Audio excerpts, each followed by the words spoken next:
जब हम किसी कब्र पर जाते हैं तो क्या कब्र वाले को पता चलता है कि कब्र पर कौन आया है? और रूह तो बदन से जुदा हो जाती है, निकल जाती है, तो फिर कैसे पता चलता है?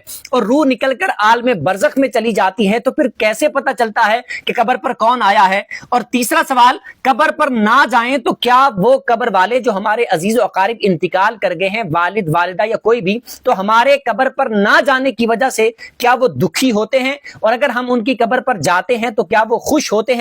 इन सारे सवालों के जवाब सुन लीजिएगा। सबसे पहला सवाल, क्या कब्र वाले को पता चलता है कि कब्र पर कौन आया है? इस पर पहले भी मैंने तफसील से वीडियो बनाई थी कि जी हां, कब्र वाले को पता चलता है कि कब्र पर कौन आया है, वो जानते भी हैं, पहचानते भी हैं।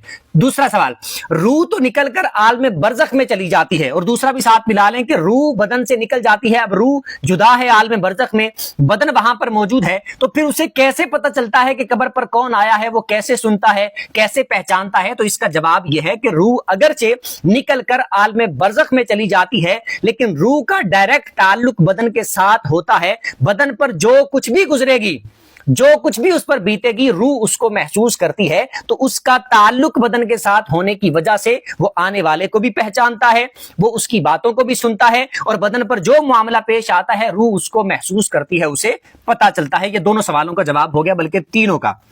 अगला सवाल, कब्र पर अगर हम ना जाएं तो क्या हमारे वो ना जाने की वजह से दुखी होते हैं? बिल्कुल। अगर कब्र पर उसके अजीजो अकारिब में से कोई नहीं आता तो वो इससे दुखी होती है, रूह इससे दुखी होती है, वो कब्र वाला इससे दुखी होता है। चौथा सवाल इसी में आ गया, कब्र वाले हमारे जाने की वजह से, जाहिर बात है अगर नहीं जाएंगे वो दुखी होते हैं, तो अगर हम कब्र पर जाते हैं तो यकीनन वो खुश होते हैं। और नबी पाक अलैहिस्सलाम की इस पर वाज़ेह रिवायत भी मौजूद है। नबी पाक अलैहिस्सलाम ने इरशाद फरमाया कि जो जितना ज्यादा करीबी कब्र पर जाता है, तो वो जो मैयत होती है, कब्र वाला होता है, वो उतना ही ज्यादा उनसियत महसूस करता है, उतनी ही ज्यादा खुशी महसूस करता है। इस वजह से कब्रिस्तान जाना चाहिए। अपने अजीजों अकारिब की कब्रों पर लाजमी जाया करें, वो इससे खुश होते हैं, वो आपको पहचानते हैं, वो जानते हैं, आपकी बातों को भी सुनते हैं।